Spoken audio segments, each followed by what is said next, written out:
Hi friends, அழகே அழகே இன்றைக்கி வரப்போகிற எபிசோட்ஸ்க்கான விஷயம் தான் இந்த வீடியோவில் பார்க்க போகிறோம். வாங்க ஃப்ரெண்ட்ஸ் பார்க்கலாம். காரில் போயிட்டுருக்கும்போது ரேவதி இதை பற்றி தங்கராஜ்கிட்ட என்ன தான் எடுத்து சொல்லி புரிய வைக்கணும்னு நினச்சாலையும், ஆனால் அவர் பண்ணது தான் சரியா அப்படின்னு பிடிவாதமாக சொல்லிட்டு போகிறதுனால ரேவதிக்கு அவரை கண்டா பயங்கரமாக கோவம் வருது. இதுக்கப்புறம் நீ எதுவும் பேசாமல் வாயை மூடிட்டு வா அப்படின்னு 2 பேரும் வீட்டுக்கு போகிறாங்க. இன்னொரு சைடே இங்கே கிளம்பலாமாப்பா அப்படின்னு நம்ம பாக்கியராஜ் கேட்கவும், கிளம்பலாம் அப்படின்னு சொல்லிட்டு எல்லாருமே சொல்லிட்டு இருக்காங்க. நான் போய் மதியை கூப்பிட்டுட்டு வரேன் அப்படின்னு மதி உள்ளே போயிட்டு, அதாவது மலர் உள்ளே போயிட்டு மதிக்கிட்ட மதி கிளம்பலாமா அப்படின்னும் போது அவங்க தங்கச்சி ரொம்ப அழுதுட்டுருக்காங்க. ஏம்மா நீ இவ்வளோ அழுகிற அப்படின்றாங்க. என்னங்க இவ்வளோ பெரிய விஷயம் நடந்திருக்கு, அழாமல் எப்படி இருப்பா அப்படின்றாங்க. என்னாலேயும் இதெல்லாம் புரிஞ்சுக்க முடியுது. ஸ்ருதி மாதிரி தான் எனக்கு நீயும், கவலைப்படாத, எல்லாம் சரியாக போயிடும். அவர் எப்பயுமே இப்படி தான், நீ பெருசாக எடுத்துக்காத, ஹோம் மேலே எங்கள் எல்லாருக்குமே நம்பிக்கை இருக்குது. அவர் சொல்கிறதெல்லாம் நினச்சி நீ ஏன் கவலைப்படுறா, அவர் யார் உன்னை கேட்குறதுக்கு அப்படின்றாங்க. அப்படி சொல்லுங்கள், இங்கே பாரு, நீ எதுக்கு வருத்தப்படுற, அவர் அப்பா அவர்கிட்ட வேலை செய்கிறாரு, அவ்வளோதான். அதை தாண்டி வேறு எதுவுமே கிடையாது. அவருக்கும் நமக்கும் எந்த சம்மந்தமும் கிடையாது. நீ எதுக்கு தேவையில்லாமல் அவர் பேசினதுலாம் நினச்சி வருத்தப்பட்டுருக்க, அமைதியாயிரு, கிளம்பலாம் அப்படின்றாங்க. சரி நீ கிளம்பலான்னு சொல்லிட்டு எல்லாருமே அவங்களோட அம்மா அப்பா கிட்டே சொல்லிட்டு கிளம்புறாங்க. மதி இந்த மாதிரிலாம் கோவப்பட்டு நடந்துக்காத மதி, கொஞ்சம் பொறுப்பாக இரு மதி, அவசரப்பட்டு எதுவும் பேசாத, விட்டு கொடுத்து போ மதி அப்படின்றாங்க. இங்கே பாருங்கள், மதி அந்த வீட்டில் நல்லா தான் இருக்கா, அவளுக்கு எந்த பிரச்சனையும் கிடையாது. அவள் இந்த மாதிரிலாம் எங்கேயும் பேசுறது கிடையாது. நீங்கள் அவளை பற்றிலாம் கவலைப்படாமல் நீங்கள் சந்தோஷமாக இருங்க அப்படின்னு மலர் அவங்க அப்பா அம்மா கிட்டே சொல்லிவிட்டு அதுக்கப்புறம் கிளம்பி வரலான்னு வராங்க. அறிவு போயிட்டு வரேன், அழுவாத என்ன, அக்கா சொல்கிறத கேளு அப்படின்னு மதியே அறிவுக்கிட்ட சொல்லிவிட்டு அதுக்கப்புறமா கிளம்பி ஸ்ருதி எல்லாருமே வீட்டுக்கு வந்துட்டுருக்காங்க. வீட்டுக்கு வந்ததுக்கப்புறமா சுரேஷ் கோவமாக இருக்கார். அங்கே இங்கே போய் விருந்தாலும் எப்படி போச்சு, ஏதாச்சும் பிரச்சனையா, எல்லாம் நல்லபடியாக போச்சா, மாப்பிள்ளை வந்தாரா, ரேவதியும் வந்து மாப்பிள்ளையும் வந்து கிளம்பிட்டாங்களா அப்படின்லாம் கேட்குறாங்க.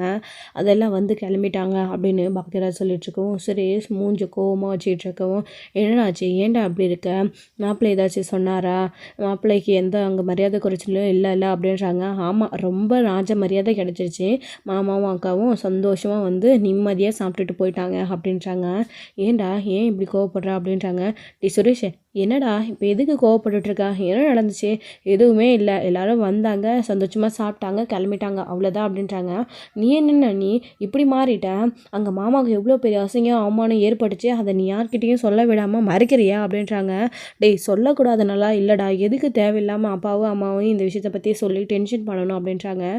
இரு என்ன நடந்துச்சு, என்னடா பாக்கியராஜே அங்கே என்ன நடந்துச்சு, நீ என்ன சொல்லாமல் மறைக்கணும்னு நினைக்கிற, என்னடா என்ன மாப்பிள்ளையை அந்த வீட்டில் அசிங்கப்படுத்திட்டு நம்ம எங்ககிட்ட சொல்லாமே இந்த விஷயத்த மறைச்சிடலாம் நினைக்கிறீங்களா, அப்படியே யார் வரீங்க வரலன்னு வீடு தேடி வந்து கூப்பிட்டு மரியாதை பண்ணி மாப்பிள்ளையை அசிங்கப்படுத்த அனுப்புனாங்களா அவங்க, என்னம்மா என்ன ஆச்சு அப்படின்னு இங்கே கேட்டுட்ருக்கவும், அவளை கேட்டால் அவ என்ன சொல்லுவா, வாயை திறந்து, எல்லாத்துக்கும் காரணமே அவ தானே அப்படின்னு சுரேஷ் சொல்லிட்டுருக்காரு. சுரேஷ் நீ கொஞ்ச நேரம் அமைதியாக இருக்கியா அப்படின்னு மலர் சொல்லவும், ஏன் நான் என்ன தப்பு பண்ணேன், நான் இப்போ நடந்த விஷயத்த தானே அப்பா அம்மா கிட்ட சொன்னேன், இங்கே பாருங்கள், நீ இந்த விஷயமா நாம் சொல்லலைனாலையும் அப்பா அம்மாவுக்கு தெரியல அப்படின்னாலையும் மாமா வந்து எப்படியாச்சும் பேசும்போது இந்த விஷயம் தெரிஞ்சுன்னா மாமாவும் ரொம்ப வருத்தப்படுவார், அம்மா அப்பாவும் கோவப்படுவாங்க, நீங்கள் அமைதியாக இருங்க, நீ இதெல்லாம் தெரியறது தான் கரெக்டாக இருக்கும் அப்படின்றாங்க. இந்த விஷயத்த எப்படியாச்சும் சொல்லாமல் மறைச்சிடலாம் அப்படின்னு நினச்சா இவன் ஊதி பெருசாக்கி விட்டுட்டானே வந்த உடனே அப்படின்னு கோவப்படுறாங்க. நம்ம மலர் இருந்துக்கிட்டு, என்னடி என்ன நீ என்ன அவளுக்கு ஒத்து ஊதிட்டுருக்கியா, என்னம்மா என்ன பேசுன நீ எங்கள் மாப்பிள்ளையை பற்றி அப்படின்றாங்க.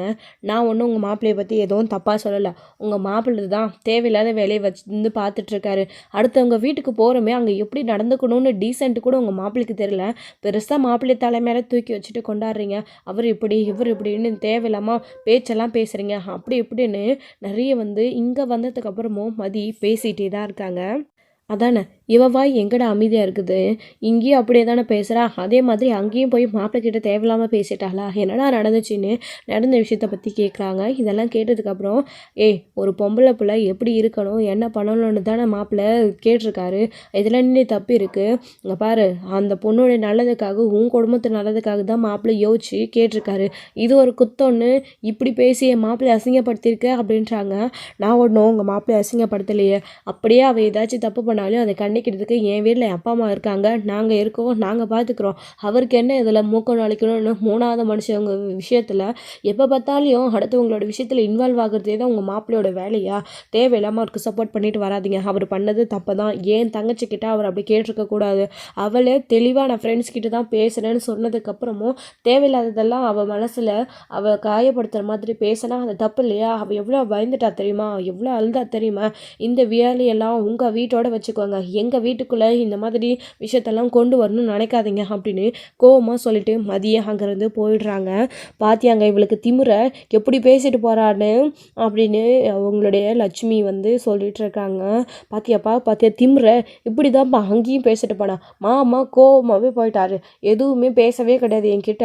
மாமாவுக்கு ஃபோன் பண்ணாலும் எடுக்கவும் மாட்டேன்றாரு அப்படின்றாரு. டே, இந்த விஷயத்தினால மாப்பிள்ளை எவ்வளோ கஷ்டப்பட்டுருப்பாருன்னு நல்லா புரியுது. நீ போய் முதல்ல மாப்பிள்ளை கிட்ட ஃபோன் பண்ணி பேசு, இல்லைன்னா மாப்பிள்ளை நேராக போய் பார்த்துட்டு வா, இல்லைன்னா ஃபோன் பண்ணி கொடு, நான் பேசுகிறேன், நானும் நேரில் வரட்டா அப்படின்னு அவருடைய அப்பா கேட்டுட்ருக்காங்க. பா இது என்னப்பா, இது ஒரு சின்ன விஷயம், இதுக்கு ஏன்ப்பா இவ்வளோ டென்ஷன் ஆகுறீங்க அப்படின்னு. எதிரா சின்ன விஷயம், நீயும் பொண்டாட்டியும் சேர்ந்து அவளுக்கு சப்போர்ட் பண்ணி இந்த விஷயத்த மறைக்கணும்னு நினைக்கிறீங்க. எவ்வளோ பெரிய விஷயம் நடந்திருக்கு. கூப்பிட்டு வச்சு மாப்பிள்ளையை அசிங்கப்படுத்தி அனுப்பியிருக்காங்க. இது சாதாரணமான விஷயமா உனக்கு? அவள் தங்கச்சி நல்லதுக்காக தான் மாப்பிள்ளை கேட்டிருக்காரு, இதில் என்ன தப்பு இருக்குது? ஒரு பொண்ணு யார்கிட்ட பேசுகிறா பேசக்கூடாது அப்படின்னு முடிவு எடுக்கிறதுக்கெல்லாம் மாப்பிள்ளைக்கு உரிமை இல்லையா? ஏன் நம்ம வீட்டில் ஸ்ருதி என்ன பண்ணுறா ஏது பண்ணுறான்னு மாப்பிள்ளை எப்படி கவனிச்சிக்கிறாரு, அது மாதிரி தானே அதுவும் அப்படின்றாங்க. அத்தை எல்லாம் சரிதான் அத்தை, ஆனால் அது மதியோடைய வீடு, அவங்களுடைய தங்கச்சி, அவங்க ஃப்ரெண்டுக்கிட்ட தான் பேசிகிட்டு இருக்கேன்னு சொன்னதுக்கப்புறமா அதை அப்படியே விட்டுருக்கணும். எல்லாரும் முன்னாடியும் ஃபோனை கூட நான் செக் பண்ணுறேன் அப்படின்னு சந்தேகமாக கேட்டால் அவளும் கஷ்டப்படவால அத்தை, அதுதான் மதி கோவப்பட்டுட்டா அப்படின்றாங்க. இங்கே பாருடி, நீ வர வர கொஞ்சம் கூட சரியில்லை, அவளுக்கு ஏதாச்சும் வக்காலத்து வாங்கிட்டு வந்தா அவ்வளோதான், போய் வேலை இருக்குது வேலையை பாரு அப்படின்னு கோவமாக பேசிடுறாங்க. மலர்றதுக்கப்புறமா இவங்க கிட்டலாம் பேசுகிறதே வேஸ்ட்டுன்னு சொல்லிட்டு அவங்க பாட்டுக்கு போயிடுறாங்க. என்னடா என்ன நின்று பார்த்துட்ருக்க? மாப்பிள்ளைக்கு அங்கே அப்படி ஒரு அசிங்கம் நடந்தப்போ நீ தான் அவளை என்ன ஏதுன்னு கேட்டிருக்கணும். கூப்பிட்ட வச்சு எங்கள் வீட்டு மாப்பிள்ளை அசிங்கப்படுத்துறீங்களா எல்லாம் முன்னாடி கேட்டிருக்கணும். அதை நீ கேட்குறத விட்டுட்டு இங்கே வந்து நடந்த விஷயத்தையும் சொல்லாமல் மறைக்கிற, சொல்ல வந்த அவனையும் தடுக்கிற. பாரு, ஏற்கனவே மாப்பிள்ளை உன்னால் எந்த அளவுக்கு கஷ்டப்பட்டு இருக்காருன்றதெல்லாம் தெரியும்ல, தேவையில்லாமல் அவனோட மனசை கஷ்டப்படுத்துகிற வேலை வேண்டாம் அப்படின்னு அவங்களுடைய அம்மா பேசுகிறாங்க. ஏங்க இங்கே வாங்க பாப்பாவை தூக்கிட்டு அப்படின்னு மலர் கூப்பிடுறாங்க. உன் பொண்டாட்டி கூப்பிட்டா அப்படியே பின்னாடியே முன்னாடியே பிடிச்சிட்டு போ அப்படின்றாங்க. என்ன மலர் இப்போ அப்படின்றாங்க.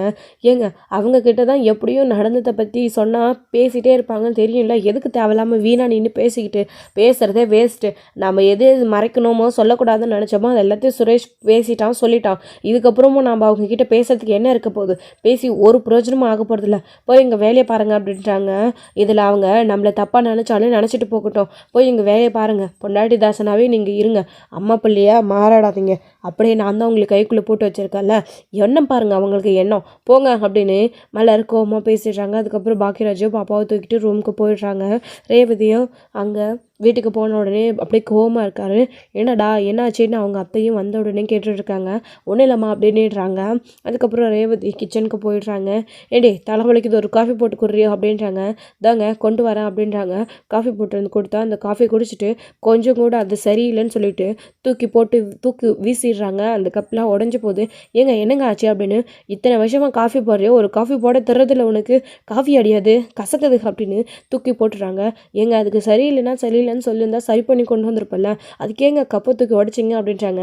ஏய் என்னடி, என்ன நான் என்ன செய்யணும் என்ன செய்யக்கூடாதுன்னு நீ சொல்கிறியா? இங்கே பாரு, அது என் வீடு, நான் வாங்கி வச்ச கப்பு, அதை உடைப்பேன், என்ன வேணாலும் பண்ணுவேன், உனக்கு என்னடி உரிமை இருக்குது? உங்கள் அப்பா மட்டும் சொத்து மாதிரி கேட்டுட்ருக்கேன், வேறு காஃபி போட்டு கொண்டு வா அப்படின்றாங்க. ஏண்டி நீ உனக்கு காஃபி கூட ஒழுங்காக போட தெரியாதா? அவனே இருக்கானுவா டென்ஷனில் இருக்கான்னு தெரியுதுல்ல, நீ வா நானே போட்டுக்கிறேன் அப்படின்னா அவங்க அம்மாவே எழுந்திரிச்சு போய் காஃபி போட்டு வந்து தங்கராஜுக்கு கொடுக்குறாரு. இது காஃபிடி குடிச்சு பாரு எப்படி இருக்குன்னு சொல்லிட்டு காஃபி போடுறாங்க. காஃபி உங்கள் குடும்பத்துக்கே எதுவுமே தெரியாதா அப்படின்றாங்க. டே தங்கராஜன், ஏன்டா இந்த அளவுக்கு கோவமாக இருக்க, ஏதாச்சும் சொல்லுடா அப்படின்றாங்க. ஒன்றும் இல்லைம்மா, பிள்ளைங்கெல்லாம் சாப்பிட்டாங்களே அப்படின்றாங்க. சாப்பிட்டுட்டு தான்டா உள்ள ரூமில் ஹோம்ஒர்க் பண்ணிகிட்ருக்காங்க அப்படின்றாங்க. சரிம்மா நீ போய் ரெஸ்ட் எடு, நான் கொஞ்ச நேரம் நானும் எனக்கு ஒரு வேலையாக இருக்குது போயிட்டு வந்துடுறேன் அப்படின்னு தங்கராஜ் சொல்கிறாரு அவங்க அம்மா கிட்ட. அதுக்கப்புறம் அவங்க அம்மா எழுந்திரிச்சு போயிடுறாங்க. ரேவதி அதெல்லாம் க்ளீன் பண்ணிவிட்டு உட்காந்துட்ருக்காங்க. க்ளீன் பண்ணிவிட்டு உட்காந்துட்ருக்கும்போது கண்ணாடி டப்லாம் எடுத்துகிட்டு அதெல்லாம் மாவு போட்டுட்ருக்காங்க. அதெல்லாம் வந்து டஸ்ட்பினில் கொட்டிட்டு அவங்க பாட்டுக்கு கிச்சனில் வேலை செஞ்சுட்ருக்கோம். காஃபியை குடிச்சிட்டு இவர் அங்கேயே வச்சுட்டு எழுந்திரிச்சு போயிடுறாரு. சும்மா காசு கொடுத்து வாங்க வேண்டியது, தூக்கி உடைக்க வேண்டியது, க்ளீன் பண்ண வேண்டியது, இதே இந்த மனுஷனுக்கு வேலை. மனுஷனை 10 வேலை வாங்கணும். அங்கே தான் அண்ணி அப்படி பாடுபடுறாங்கன்னா இங்கே இவர் ஒத்தாளுக்கே நான் அவ்வளோ பாடுபட வேண்டியதாக இருக்குது. சே, அண்ணியோட நிலமையை நினச்சாலும் கஷ்டமாக தான் இருக்குது. பாவம் அண்ணி அப்படின்னு இந்த மாதிரி கோவப்பட்டா வீட்டில் இருக்கிற அத்தனை பேருமே வீட்டோட நிலமை என்ன ஆகிறது அப்படின்னு தான் அவங்களுமே ரேவதியுமே நினச்சிட்ருக்காங்க. அதுக்கப்புறம் மலர் போயிட்டு நம்ம பாக்கியராஜ்கிட்ட பேசிகிட்டு இருக்காங்க. ஏங்க ரேவதிக்கு கால் பண்ணிங்களா அப்படின்றாங்க. இல்லை மலர் அப்படின்னு ஃபோன் பண்ணி பேசுங்க, அங்கே இங்கே இருக்கிற கோவத்தை ஏதாச்சும் ரேவதி மேலே காட்ட போகிறாரு அவர் அப்படின்றாங்க. நான் ஃபோன் பண்ணலை மலர் அப்படின்னுட்டுருக்காங்க. சரி நானாச்சும் ஃபோன் பண்ணி பேசுகிறேன்னு மலரே கால் பண்ணுறாங்க ரேவதிக்கு. ரேவதியும் அட்டன் பண்ணுறாங்க. ஹலோ அண்ணி சொல்லுங்கள் அண்ணி அப்படின்றாங்க. போயிட்டீங்களா வீட்டுக்கு ரேவதி அப்படின்றாங்க. வந்துட்டோம் அண்ணி அப்படின்றாங்க. சரி தங்கராஜன் ஏதாச்சும் கோவப்பட்டு உங்ககிட்ட பேசினாரா, என்ன ஏதாச்சும் பிரச்சனையா அப்படின்றாங்க. அதெல்லாம் ஒன்றும் இல்லை அண்ணி அப்படின்றாங்க. இல்லை இங்கேருந்து அவ்வளோ கோவமாக போனார், அந்த கோவத்தெல்லாம் உன் மேலே காட்ட போகிறாரு அப்படின்னு. அதெல்லாம் இல்லை அண்ணி, வழக்கம் போல தான் காஃபி டம்ளரை தூக்கி உடைச்சாரு, டென்ஷனாக பேசிட்டு கிளம்பிட்டார் அண்ணி, அவர் இல்லை அப்படின்றாங்க. ஓ சரி, என்னமோ ஏதோன்னு கால் பண்ணேன் அப்படின்றாங்க. அதெல்லாம் ஒன்றும் இல்லை அண்ணி, நீங்கள் என்னை பற்றி கவலைப்படாதீங்க. தப்பு பண்ணது அவர். சுரேஷ் நியாயத்து பக்கம் நின்றுருக்கணும், அவனும் எதுவும் பேசாமல் விட்டுட்டான். வர வழியிலலாம் சுரேஷ் பார்த்துட்டு அமைதியாக வேடிக்கை பார்த்து நின்றுட்டுருக்கான், அப்படி இப்படின்னு பேசிகிட்டே வந்தார் அப்படின்னு. அவன் தான் அங்கே பேசாமல் இருந்த மாதிரி இங்கேயும் பேசாமல் இருந்திருந்தா நல்லாயிருக்கும் ரேவதி. வீட்டில் வந்த உடனே அத்தை மாமா கிட்ட விஷயத்த சொல்லிவிட்டு பிரச்சனை பெருசாகிடுச்சு. அத்தை மாமா அப்படி கோப்பிட்டாரு, என் மாப்பிள்ளையை கூட்டிகிட்டு போய் அசிங்கம் பண்ணிட்டீங்க, அப்படி பண்ணிட்டீங்க, இப்படி பண்ணிட்டீங்க, நீங்கள் யாரும் மாப்பிள்ளைக்காக பேசலையா, என்ன நினச்சிட்டு இருக்காங்க அந்த குடும்பத்தில்னு மதிக்கிட்டையும் கோவமாக பேசி வீட்டிலே 2 ஆகிக்கிட்டாங்க அப்படின்றாங்க. என்னன்னே இந்த சுரேஷ்க்கு கொஞ்சம் கூட சூடு சொன்னியே இல்லையா, அமைதியாக இருக்கலான்ற எண்ணமே அவனுக்கு கிடையாது அப்படின்னு சுரேஷ் தான் ரேவதியும் திட்டிகிட்டு இருக்காங்க. நான் இப்படி அவன் தான் சப்போர்ட் பண்ணி பேசியிருக்கணும், இல்லைனா அமைதியாக இருந்திருக்கணும். அதையும் விட்டுட்டு தேவையில்லாமல் பிரச்சனை, அதாவது வீட்லேயும் போய் சொல்லிவிட்டு பிரச்சனை பண்ணிட்டானா, இவனுக்கு இப்போ எப்பயுமே இதே வேலை அப்படின்னு கிளம்பிட்டான். நீ வீட்டில் இல்லை அப்படின்றாரு. இவரும் கிளம்பிட்டாங்க. எங்கே போயிருப்பாங்க, 2 பேரும் போய் உட்காந்துக்கிட்டு விஷயத்த பேசிகிட்டு இருப்பாங்க தோட்டத்தில், வேறு என்ன வேலை அவங்களுக்கு அப்படின்றாங்க. சே, இவர் கூட என்னைக்கு சேரத்தை நிறுத்துறானோ அன்றைக்கி தான் சுரேஷ் உருப்படியாக மாறுவான் அப்படின்றாங்க. அம்மா ரேவதி இப்போ தான் கொஞ்சம் கொஞ்சமாக மதி சுரேஷை புரிஞ்சிக்க ஆரம்பிச்சிச்சு. ஏதோ அவனை பற்றி நல்ல யோசனையாச்சும் வந்துச்சு, இப்போ அதுவும் போச்சு. இவனே அவனை கெடுத்துக்கிறான். தேவையில்லாமல் மதிக்கிட்ட ஏதாச்சும் ஒன்று பேசி சண்டையை பெருசாகிக்கிட்டே இருக்கிறது இவன் தான். இவன் விட்டு கொடுத்து போக மாட்டேன்றான் அப்படின்றாங்க. ஆனால் அவங்க என்ன நினைப்பாங்க, நாம் விட்டு கொடுத்து போகணும், எல்லாத்தையும் நாம் அடைக்கணும் அப்படின்னு உங்களையும் என்னையும் மாதிரி நினைப்பாங்க அப்படின்றாங்க. என்ன இல்லை ரேவதி, உன்னன்னு சொல்லு அப்படின்றாங்க. ஆமாம் நீ அது என்னமோ உண்மைதான். அண்ணன் நீங்கள் என்ன செஞ்சாலும் உங்களுக்கு சப்போர்ட்டாக தான் இருக்குது. அண்ணனும் உங்களுக்கு விட்டு கொடுக்குது, நீங்களும் அண்ணனுக்கு விட்டு கொடுக்குறீங்க. ஆனால் என் புருஷனா மாதிரி இருக்கவே கூடாது. சுரேஷும் அவர் கூடவே சேர்ந்துக்கிட்டு மதியே என்ன மாதிரியே அவனுக்கு அடிமையாக மாற்றணும்னு நினைக்கிறாங்க போல இருக்கு அப்படின்றாங்க. அண்ணி இதெல்லாம் ஒரு வேளை பிளான் பண்ணி செஞ்சுருப்பாங்களோ, கல்யாணத்துக்கு அப்புறம் இப்படி எல்லாம் செஞ்சால் சரியாக போயிடும்னு. ஆனால் ஒன்று தெரியுது அண்ணி, இதிலேருந்து இவங்க நினைக்கிற எதுவுமே மதிக்கிட்ட நடக்காதுன்றது நல்லா தெளிவாக புரியுது. கடைசியில் ஏமாந்து நிற்க போகிறது இவங்களா மட்டும்தான் இருக்கும் அண்ணி அப்படின்றாங்க. கண்டிப்பாக ரேவதி கண்டிப்பாக அப்படின்றாங்க. மலரே மலரே அப்படின்றாங்க. சரி அண்ணி, அத்தையும் அம்மாவும் கூப்பிடுறாங்க, நான் அப்புறம் பேசுகிறேன் அப்படின்னு, அதாவது ரேவதி அப்படின்னு கால் கட் பண்ணிடுறாங்க. அத்தை அப்படின்றாங்க. இந்த ஃபேனை போடுமா, டிவி ரிமோட் எடுத்து கொடுமா, டிவி போடுமா அப்படின்றாங்க. அதுக்கப்புறமா ஃபேன் போட்டுட்டு டிவி ஆன் பண்ணி விட்டுட்டு டிவி ரிமோட் எடுத்துகிட்டு வந்து கொடுக்குறாங்க. அவங்க நல்லா பாட்டை கேட்டுட்டா உட்காந்துட்ருக்காங்க. நல்லா ஒரு சூடாக டீ போட்டு கொடுமா அப்படின்னு உட்காந்து டீ குடிச்சிட்ருக்காங்க. சுகர் பிபி சர்க்கரையெல்லாம் வச்சுக்கிட்டு டீன்னு எந்நேரமாக படுத்து எடுக்கிறாங்க. எதுக்கு தான் இவங்களுக்கு இந்த வேலையோன்னு தெரியாமல் நம்ம மலரும் கேட்குற எதையுமே வேண்டான்னு சொன்னாலே அதுக்கும் ஒரு குத்தங்கிற சொல்லுவாங்க. நான் சம்பாதிச்சுட்டு வந்து கொடுக்குறது நான் குடிக்கிறேன், உனக்கு என்னன்னு கேட்பாங்கன்னு சொல்லிட்டு அதையும் அவங்க எதையுமே யோசிச்சு பார்க்காம மனசுக்குள்ளே வச்சுக்கிட்டு எல்லா வேலையும் செஞ்சுட்டு தான் இருக்காங்க. அதுக்கப்புறமா மதியம் ரூமுக்குள்ளே போய் உட்காந்துக்கிறாங்க, ரொம்பவே வருத்தப்பட்டுட்டு. ஸோ அவங்க அம்மாவும் அப்பாவும் கால் பண்ணி போயிட்டீங்களா அப்படின்றாங்க. வீட்டுக்கு வந்துட்டோமா அப்படின்னு. அறிவு எப்படிமா இருக்கா அப்படின்றவும் அவன் நல்லா தாண்டி இருக்கா அப்படின்றாங்க. வீட்டுக்கு வந்து தேவையில்லாமல் பிரச்சனையோடு போயிட்டீங்க, எல்லோரும் சந்தோஷமாக போவீங்கன்னு பார்த்தா அப்படின்றாங்க. நீ தேவையில்லாமல் திரும்பவும் அதே பற்றி பேசிகிட்டு இருக்காதம்மா, நீ அமைதியாக வைமா ஃபோனை அப்படின்றாங்க. அங்கே எதுவும் பிரச்சனை இல்லையா அடி அப்படின்றாங்க. இங்கே என்னம்மா பிரச்சனை, அதெல்லாம் ஒரு பிரச்சனையும் கிடையாது, நீ ஃபோனை வைமா அப்படின்னுறாங்க. பண்ணிடுறாங்க. மதி நான் சொல்கிறத கேளுடின்னு சொல்லிகிட்டே இருக்கவும் ஃபோனை கட் பண்ணிடுறாங்க.